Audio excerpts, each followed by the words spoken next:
Hello everyone, welcome to TWS academy.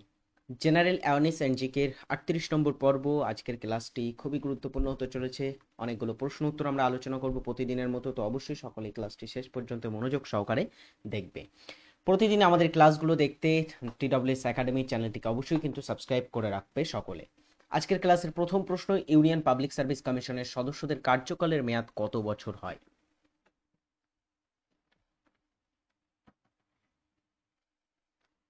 Union public service commission বা UPSC চেয়ারম্যানদের কার্যকালের মেয়াদ কত বছর হয় ডিয়ার স্টুডেন্টস? সেটার উত্তর কি হচ্ছে? এটার উত্তর হবে 6 বছর পর্যন্ত কিন্তু ইউনিয়ন পাবলিক সার্ভিস কমিশনের চেয়ারম্যানরা সদস্য তিনি থাকতে পারেন চেয়ারম্যান পদে, বা সদস্যরা কিন্তু থাকতে পারেন।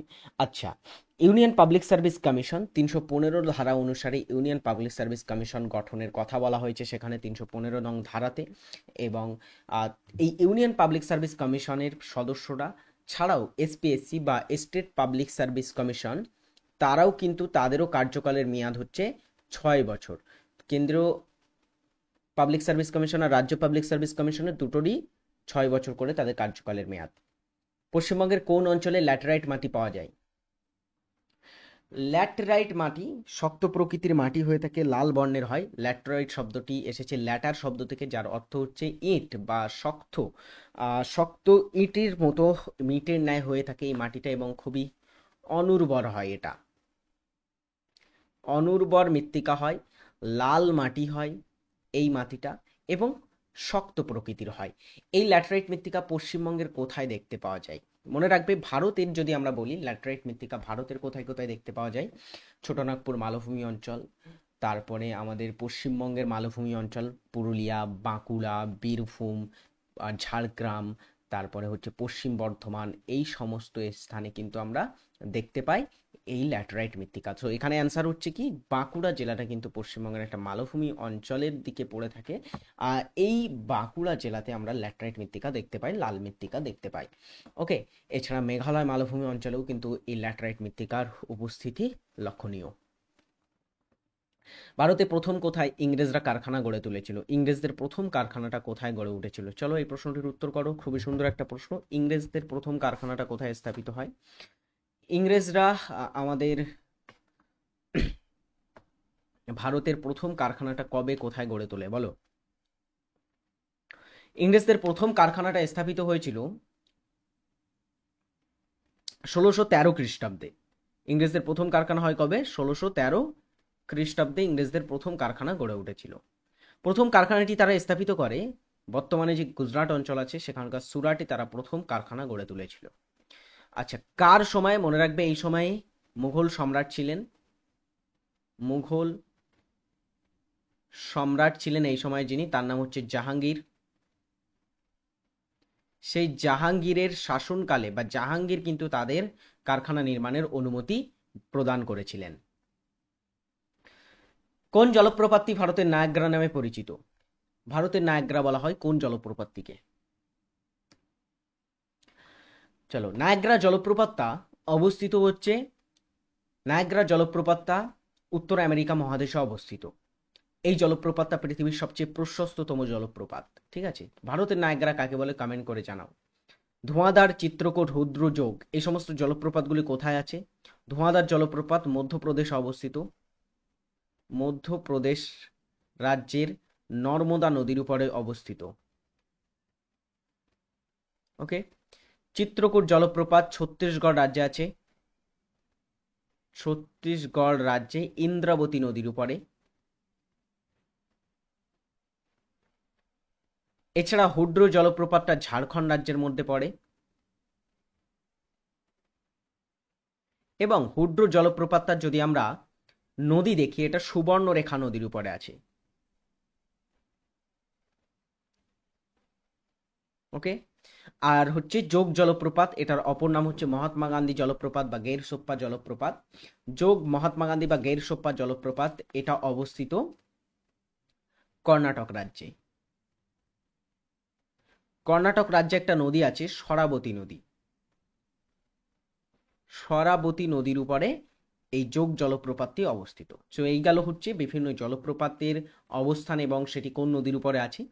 এবারে ভারতের নায়াগ্রাটা আসলে কাকে বলা হয়, সেটা হচ্ছে ছত্তিশগড় রাজ্যে ইন্দ্রপতি নদীর উপরে অবস্থিত চিত্রকূট জলপ্রপাতকে বলা হয় ভারতের নায়াগ্রা। ভারতে পঞ্চায়েতি রাজ ব্যবস্থার সূচনা হয় 1959, 1960, 1970, 1972। চারটে অপশন দেওয়া আছে, এর ভিতরে কোনটি সঠিক উত্তর হচ্ছে? পঞ্চায়েতি রাজ ব্যবস্থা, ভারতীয় সংবিধানে 40 নং ধারায় পঞ্চায়েত গঠন করার কথা উল্লেখ করা হয়েছে বা পঞ্চায়েত ব্যবস্থা গঠন করার কথা বলা হয়েছিল। সেই অনুযায়ী প্রথম পঞ্চায়েতি রাজ ব্যবস্থার সূচনাটা ঘটে ভারতের বৃহত্তম রাজ্য রাজস্থানে। রাজস্থানে 1959 সালে এটা নাগর বলে একটা জেলাতে, সেখানে প্রথম পঞ্চায়েত ব্যবস্থাটার সূত্রপাত ঘটে। কোন শ্রেণীর শৈবাল সাধারণ সবুজ শৈবাল নামে পরিচিত? কোন শ্রেণীর শৈবালটা সাধারণ সবুজ শৈবাল নামে পরিচিত? অপশন এ ফেফাইসি, রোডোফাইসি, ডেসমি ডস এবং ক্লোরোফাইসি। রাইট অ্যান্সার হচ্ছে ক্লোরোফাইসি শৈবাল সাধারণত সবুজ শৈবাল নামে পরিচিত। কোন মুঘল সম্রাট শাহেনশাহ উপাধি নেন? শাহেনশাহ উপাধি ছিল কার?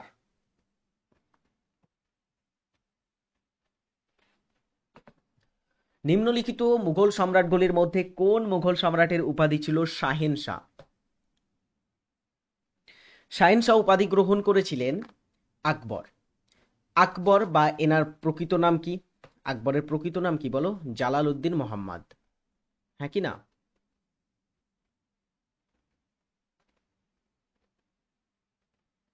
জালালউদ্দিন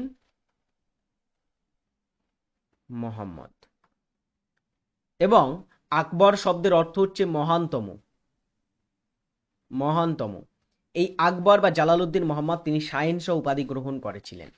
আকবর তিনি খুবই অল্প বয়সে 1556 সালে সিংহাসন আরোহণ করেছিলেন মুঘল সাম্রাজ্যের, এবং সেখান থেকে 1556 থেকে 1605 সাল পর্যন্ত তিনি মুঘল সম্রাট ছিলেন। ওকে, পরের প্রশ্ন, জাতীয় মানবাধিকার কমিশনের চেয়ারম্যান কার দ্বারা নিযুক্ত হন? জাতীয় মানবাধিকার কমিশন বা national human rights commission, national human rights commission এর চেয়ারম্যানকে কে নিযুক্ত করেন? রাষ্ট্রপতি, প্রধানমন্ত্রী, বিদেশমন্ত্রী নাকি স্বরাষ্ট্রমন্ত্রী? এখানে তোমাদের একটু বলে রাখি, ন্যাশনাল হিউম্যান রাইটস কমিশন 1993 সালে গঠন হয় এবং এটা সদর দপ্তর হচ্ছে নতুন দিল্লি, নতুন দিল্লিতে অবস্থিত। এর চেয়ারম্যানদেরকে নিযুক্ত করে থাকেন রাষ্ট্রপতি। চেয়ারম্যান যারা হন তারা রাষ্ট্রপতি দ্বারা নিযুক্ত হন। আচ্ছা, প্রথম চেয়ারম্যান কে ছিল? প্রথম চেয়ারম্যান মনে রাখবে, প্রথম চেয়ারম্যান ছিলেন রঙ্গনাথ মিশ্র।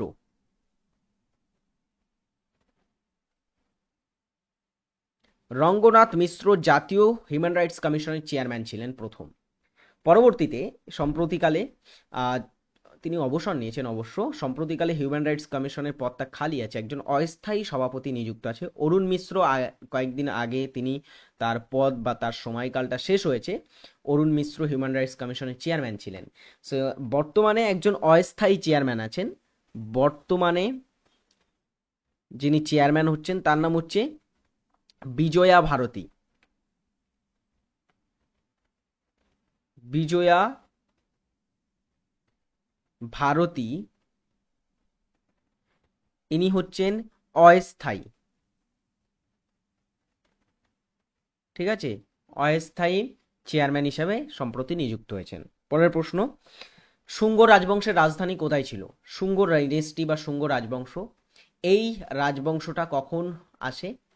এই রাজবংশটা মগধে শাসন করেছিল। এই রাজবংশের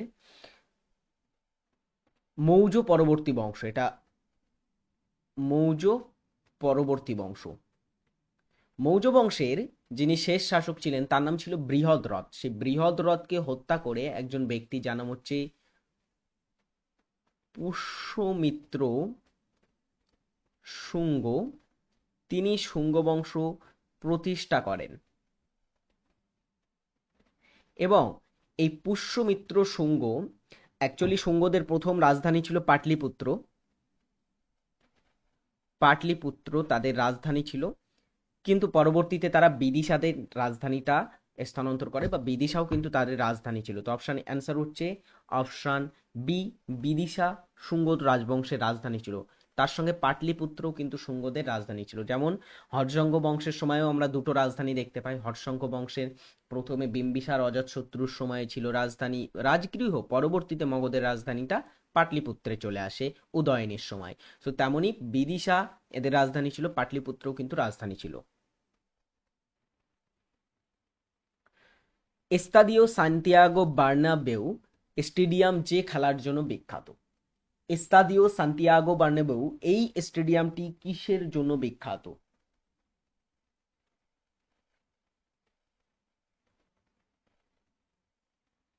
ইতিহাসের সবচেয়ে সফলতম ফুটবল ক্লাব যেটার নাম হচ্ছে রিয়াল মাদ্রিদ, এটা একটা ফুটবল খেলার সঙ্গে যুক্ত স্টেডিয়াম। রিয়াল মাদ্রিদ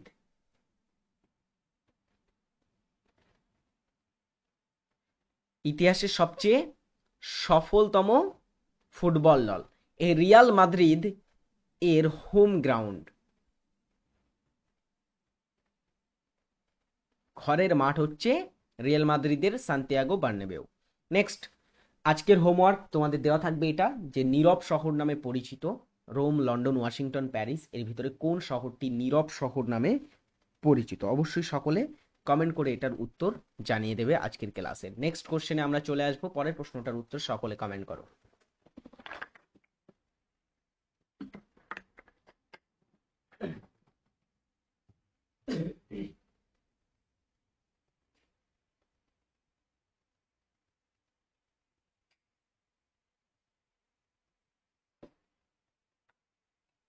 নিচের কোনটি ভিটিকালচার নামে পরিচিত? বাণিজ্যিকভাবে আঙ্গুর চাষকে বলা হয়ে থাকে ভিটিকালচার। ওকে, শাকসবজি চাষকে বলা হয় ওলেরি কালচার।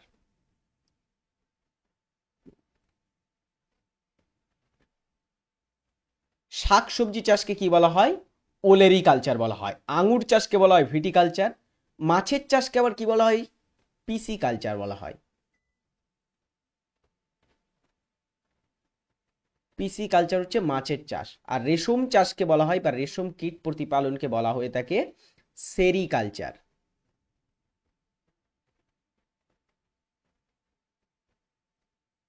ওকে, এগুলো একটু নোট করে রাখবে সকলে। পরের প্রশ্ন, নিম্নলিখিত ব্যক্তিদের মধ্যে কে ভারতের একজন শক শাসক ছিলেন? শক শাসক কে ছিলেন? শক বা সিথিয়ান শাসকদের মধ্যে কে ভারতের শাসক ছিলেন, বা ভারতের শক রাজবংশের শাসন করেছিলেন? সবচেয়ে উল্লেখযোগ্য শাসক কে শক বংশের? যদি ভারতের শক শাসকদের আমরা দেখি, তাদের মধ্যে সবচেয়ে উল্লেখযোগ্য হচ্ছেন রুদ্রদমন। রুদ্রদমন কিন্তু একজন শক শাসক ছিলেন। ওকে, এনার সম্বন্ধে আমরা জুনাগড় লিপি থেকে জানতে পারি। জুনাগড় লিপি থেকে জানা যায়। তার সম্বন্ধে আমরা কোথা থেকে জানতে পারি? জুনাগড় লিপি থেকে। আচ্ছা, মিহিরকুল কে ছিল বলতো? মিহিরকুল ইনি একজন হুন শাসক ছিলেন। হুন শাসক ছিলেন মিহিরকুল। আর মিনিন্দারা কে ছিল বলতো? মিনিন্দারা সবচেয়ে উল্লেখিত ভারতের ইন্দো গ্রিক শাসক ছিলেন। ইন্দো গ্রিক শাসক তিনি ছিলেন। আর বিন্দুসার তোমরা নিশ্চয়ই জানো, ইনি একজন মৌর্য শাসক ছিলেন। মৌর্য শাসক ছিলেন, দ্বিতীয় শাসক মৌর্য বংশের বিন্দুসার ছিলেন, অশোকের পিতা। কোন গিরিপথটি রাজস্থান রাজ্যে অবস্থিত? রাজস্থান রাজ্যে অবস্থিত কোন গিরিপথটি? কমেন্ট করো সকলে এই প্রশ্নটির। প্রথম হচ্ছে নাথুলা। নাথুলাটা অবস্থিত কোথায় বলতো? এটা সিকিমে অবস্থিত, এবং এটা সিকিম থেকে তিব্বতের মধ্যে সংযোগ স্থাপন করে, অর্থাৎ ভারত ও তিব্বতের মধ্যে সংযোগ স্থাপন করে নাথুলা গিরিপথটি, যেটা সিকিমে আছে। ভোরঘাট গিরিপথটি আছে মহারাষ্ট্রে। মহারাষ্ট্রে অবস্থিত। মহারাষ্ট্রের দুটি প্রধান অন্যতম শহর, একটা হচ্ছে মহারাষ্ট্রের পুনে শহর, পুনে, এবং আর একটা হচ্ছে মুম্বাই, এই দুটি শহরের মধ্যে সংযোগ স্থাপন করে থাকে ভোরঘাট গিরিপথ। আর হলদিঘাটটা অবস্থিত রাজস্থান রাজ্যে। রাজস্থানের দুটি জেলা, একটা হচ্ছে রাজসামন্দ ও পালি জেলার মধ্যে সংযোগ স্থাপন করে এটা।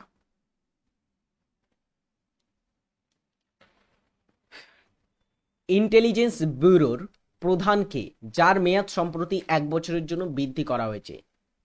ইন্টেলিজেন্স ব্যুরোর প্রধানকে, যার সম্প্রতি 1 বছরের জন্য মেয়াদ বা সময়কালটা বৃদ্ধি করা হয়েছে?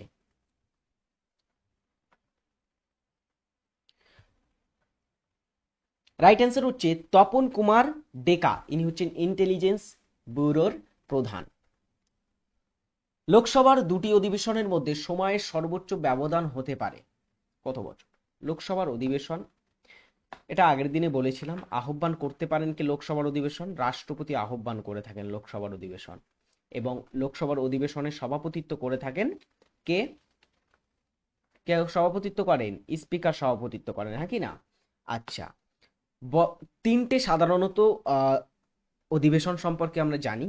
একটা হচ্ছে বাজেট অধিবেশন, সংসদের দীর্ঘতম অধিবেশন, আরেকটা হচ্ছে বর্ষাকালীন, এবং আরেকটা হচ্ছে উইন্টার সেশন বা শীতকালীন অধিবেশন। শীতকালীন অধিবেশনটা সবচেয়ে ক্ষুদ্রতম অধিবেশন।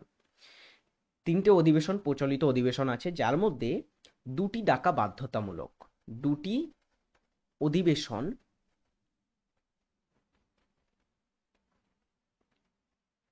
ডাকা বাধ্যতামূলক, এবং এবং দুটি অধিবেশনের মধ্যে 6 মাসের বেশি কিন্তু ব্যবধান হতে পারে না। 6 মাসের বেশি ব্যবধান থাকবে না দুটি অধিবেশনের মধ্যে। ডিয়ার স্টুডেন্টস, টিডব্লিউএস একাডেমি বিগত কয়েক বছর ধরে তোমাদের সেরা চাকরি প্রিপারেশন দিয়ে আসছে। সো টিডব্লিউএস একাডেমি অ্যাপ তোমরা যদি ডাউনলোড না করে থাকো, অবশ্যই ডাউনলোড করো সকলে। এখানে দুর্দান্ত স্যারেরা অনলাইনের মাধ্যমে তোমাদের টিচিং করিয়ে থাকেন, এবং এর মাধ্যমে তোমরা যারা একদমই বাড়ি বসে কিন্তু সহজে ক্লাসগুলো করতে পারবে আমাদের কাছ থেকে। তো অবশ্যই যারা এখনো টিডব্লিউএস একাডেমি অ্যাপ ডাউনলোড করোনি, ডাউনলোড করো এবং নিজের নাম এনরোল করো, এবং আজ থেকেই কিন্তু পড়াশুনোটা একদমই সিরিয়াস ফর্মে শুরু করে দাও। প্রতিদিন আমরা এখানে রুটিন অনুযায়ী তোমাদের ক্লাস বা যেটা তোমাদের প্রমিস করা হয় সব কিছু কিন্তু ফুলফিল করা হয়। টিডব্লিউএস একাডেমি তোমরা প্লে স্টোরে গিয়ে রেটিংও দেখতে পারো সেখানে। তো অবশ্যই কিন্তু তোমরা টিডব্লিউএস একাডেমিতে যদি ভর্তি না হয়ে থাকো, ভর্তি হয়ে যাবে। যদি তোমার মন চায় যে আমরা এখানে ভর্তি হলে ভালো পরীক্ষায় ফলাফল করব, তো অবশ্যই ভর্তি হতে পারো। পরের প্রশ্ন,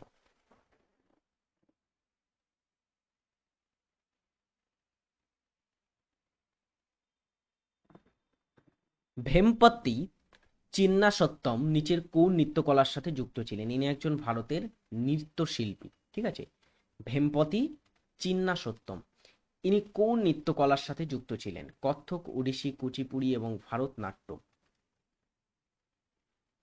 মনে রাখবে, ভেমপতি চিন্নাসত্তম হচ্ছে কুচিপুড়ি নৃত্যের সাথে যুক্ত ছিলেন। কুচিপুড়ি নৃত্যটা কোথায় বিখ্যাত?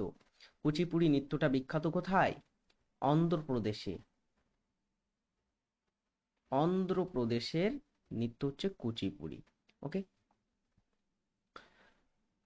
হাস হাস্ত বিহিসাত কার লেখা? এটা একটা কবিতা, ঠিক আছে? এটা একটা কবিতা। হাস্ত বিহিসাত একটা ফেমাস কবিতা। এই কবিতাটা লিখেছিলেন কে? আবুল ফজল, আমির খসরু, ইবন বতুতা এবং মির্জা গালিব। কে লেখেন এটা? এই কবিতাটির লেখক হচ্ছে ইতিহাসে ইতিহাসে তোতা পাখি নামে পরিচিত আমির খসরু। ওকে। যারা ক্লাসটি দেখছো এতক্ষণ এবং লাইক করোনি ক্লাসে, অবশ্যই সকলে একটা করে লাইক করে দেবে ক্লাসে। আশা করবো তোমরা সকলে যারা এখনো লাইক করোনি, শেয়ার করে দেবে, লাইক করে দেবে ক্লাসটি। পরের প্রশ্ন, দেওমালি পর্বতশৃঙ্গ কোন রাজ্যে অবস্থিত? দেওমালি হচ্ছে পর্বতশৃঙ্গ, এই পর্বতশৃঙ্গটা কোন রাজ্যে আছে? যেমন আমাদের পশ্চিমবঙ্গে বিভিন্ন পর্বতশ্রেণী আছে, টাইগার হিল, ফালুট, ঋষিলা, তারপরে তোমার আর আহ, সান্দাকফু পর্বতশৃঙ্গ, গোর্গাবুরু পর্বতশৃঙ্গ আছে না? তো তেমনি দেওমালি পর্বতশৃঙ্গটা কোথায় আছে?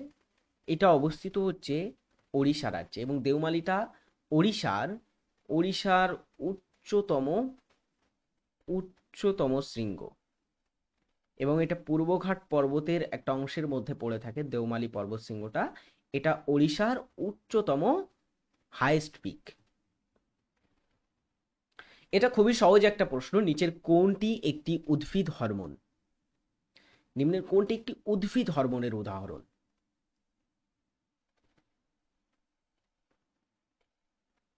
ইস্ট্রোজেন। ইস্ট্রোজেন এটা একটা প্রাণী হরমোন। এটা প্রাণী হরমোন, ডিম্বাশয় থেকে নিঃসৃত হয়। কাইনিন হচ্ছে একটা উদ্ভিদ হরমোন। ইনসুলিন অগ্নাশয় থেকে নিঃসৃত হয় মানবদেহের, এবং থাইরক্সিন যেটা থাইরয়েড গ্রন্থি থেকে নিঃসৃত হয়ে থাকে। এগুলো সবই মানবদেহের হরমোন।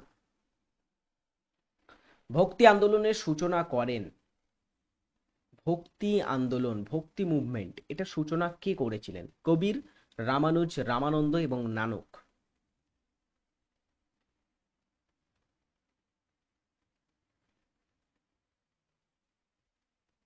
বলো, ভক্তি আন্দোলনের সূচনা কে করেছিলেন? মনে রাখবে, ভক্তি আন্দোলনের সূচনা করেছিলেন রামানুজ। নেক্সট কোশ্চেন,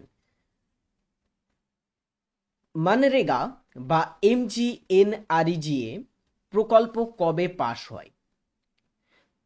মনরেগা প্রকল্পটা, এটার পুরো কথা বললে হয় Mahatma Gandhi national Mahatma Gandhi national rural employment guarantee act. কি বলা হচ্ছে? মহাত্মা গান্ধী জাতীয় গ্রামীণ উন্নয়ন গ্যারান্টি অ্যাক্ট বা আইন। এটা, এই আইনটি কবে পাশ হয়েছিল?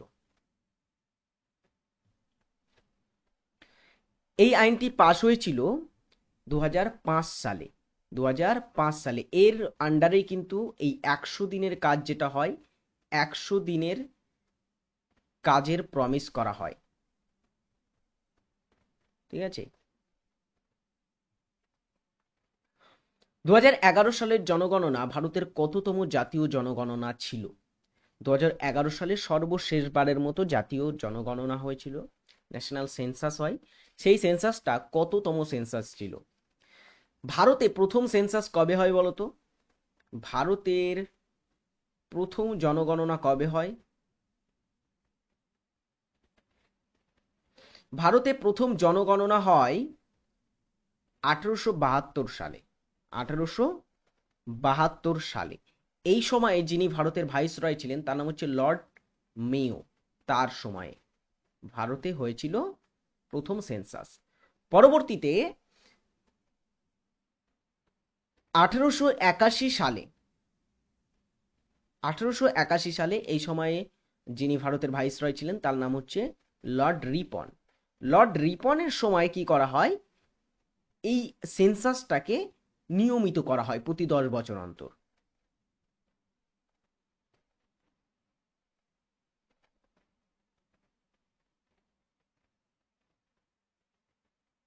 সো নিয়মিত জনগণনাটা কবে শুরু হয়েছিল?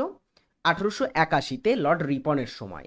সেখান থেকে এখনো পর্যন্ত ভারতের 15 বার বা 15তম জাতীয় জনগণনা ছিল।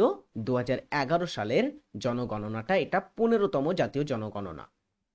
ব্রিটিশ পার্লামেন্টে প্রথম ভারতীয় সদস্য হিসাবে কে মনোনীত হন? চলো আরো একটা হিস্ট্রি থেকে প্রশ্ন, এই প্রশ্নটা ভেরি ভেরি ভেরি ইম্পর্টেন্ট।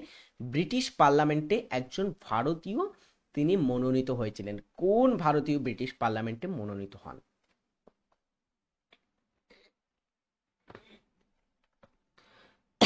প্রথম ভারতীয় হিসাবে ব্রিটিশ পার্লামেন্টে মনোনীত হয়েছিলেন দাদাভাই নৌরোজি। ইনি ব্রিটেনে একটা পার্টির সদস্য ছিলেন। কোন পার্টির বলতো?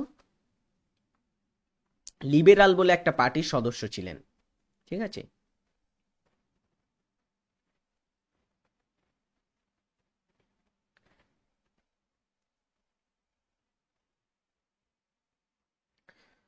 দাদাভাই নৌরোজি লন্ডনে কোন পার্টির সদস্য ছিল? লিবেরাল পার্টির সদস্য ছিল। ভারতে তিনি জাতীয় কংগ্রেসের সদস্য ছিলেন। নিম্নলিখিত কোন নদীটি বঙ্গোপসাগরে পতিত হয়নি? অর্থাৎ বঙ্গোপসাগরে পতিত হয়নি মানে বলা হচ্ছে কোন নদীটি পশ্চিম বাহিনী, কারণ যে নদীগুলো পূর্ব বাহিনী নদী সবই প্রায় বঙ্গোপসাগরে পতিত হয়েছে, হ্যাঁ কি না? সো এখানে কোন নদীটি বঙ্গোপসাগরে পতিত হয়নি মানে কোন নদীটি পশ্চিম বাহিনী? তাপ্তি নদী পশ্চিম বাহিনী নদী, খাম্বাত উপসাগরে পতিত হয়েছে এটা। খাম্বাত উপসাগরে পতিত হয়েছে, নর্মদা, তাপ্তি, সবরমতী, মাহি সব খাম্বাত উপসাগরে পতিত হয়েছে। শর্ত বিলোপ নীতির বিলোপ সাধন কে করেন? এতদিন আমরা পড়েছি শর্ত বিলোপ নীতি চালু কে করেছিলেন বা লাগু কে করেছিলেন। লাগু কে করেন শর্ত বিলোপ নীতি?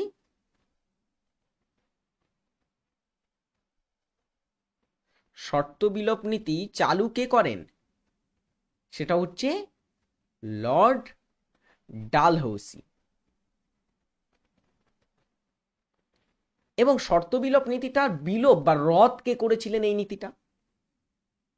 তখন অ্যান্সার হবে কিন্তু লর্ড ক্যানিং, তিনি শর্ত বিলোপ নীতির বিলোপ সাধন করেছিলেন। পাওয়ার ফাইন্যান্স কর্পোরেশনের সদর দপ্তর কোথায় অবস্থিত? পাওয়ার ফাইন্যান্স কর্পোরেশন এর সদর দপ্তরটা কোথায় অবস্থিত? 1986 সালে এটা প্রতিষ্ঠিত হয়েছিল। পাওয়ার ফাইন্যান্স কর্পোরেশন, এটা সদর দপ্তর নতুন দিল্লিতে কিন্তু অবস্থিত। ওকে। রাষ্ট্রসংঘের প্রথম মহাসচিব কে ছিলেন? 1945-এ রাষ্ট্রসংঘ প্রতিষ্ঠিত হয়েছিল। রাষ্ট্রসংঘের প্রথম মহাসচিব, প্রথম সেক্রেটারি জেনারেল কে ছিলেন বলো? আচ্ছা, প্রথম যিনি রাষ্ট্রসংঘের মহাসচিব ছিলেন তিনি হচ্ছেন ট্রিগভিলি।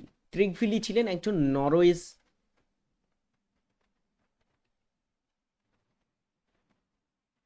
নরওয়েজিয়ান, অর্থাৎ নরওয়ের বাসিন্দা তিনি ছিলেন। আচ্ছা, বর্তমানে কে আছে বলো তো রাষ্ট্রসংঘের মহাসচিব হিসাবে বা জাতিপুঞ্জ ইউএনও, ইউনাইটেড নেশনস অর্গানাইজেশনের মহাসচিব হিসাবে কে নিযুক্ত আছেন? সেটা হচ্ছে অ্যান্টোনিও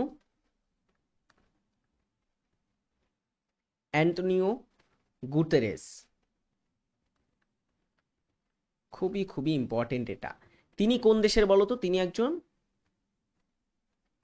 পর্তুগিজ।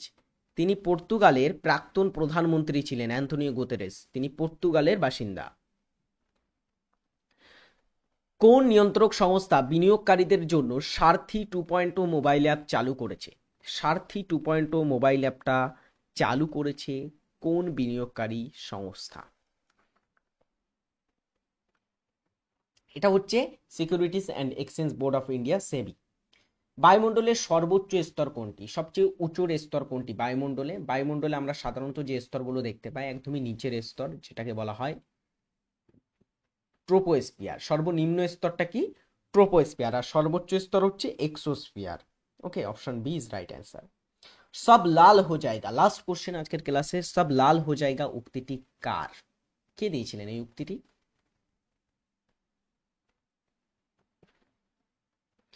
সব লাল হো জায়গা উক্তিটি দিয়েছিলেন কে? দিয়েছিলেন রঞ্জিত সিং দিয়েছিলেন। রঞ্জিত সিং কে ছিলেন? ইনি স্বাধীন স্বাধীন শিখ রাজ্যের প্রতিষ্ঠাতা। স্বাধীন শিখ রাজ্যের প্রতিষ্ঠাতা ছিলেন রঞ্জিত সিং। তিনি 1780 সালে স্বাধীন শিখ রাজ্য প্রতিষ্ঠা করেছিলেন। এই ছিল আজকের ক্লাস। কতগুলি প্রশ্ন নিয়ে, গুরুত্বপূর্ণ প্রশ্ন নিয়ে আলোচনা করলাম। 30টি প্রশ্ন হয়ে গেল। তো অবশ্যই কেমন লাগলো অবশ্যই তোমরা কমেন্ট করবে। ক্লাসটি আশা করব তোমাদের খুবই খুবই ভালো লেগেছে এবং খুবই হেল্পফুল হলো তোমাদের ক্লাসটি, আশা করব। চলো আজকের ক্লাসটি এখানে শেষ করছি। ভালো থাকবে, সুস্থ থাকবে, টাটা বাই।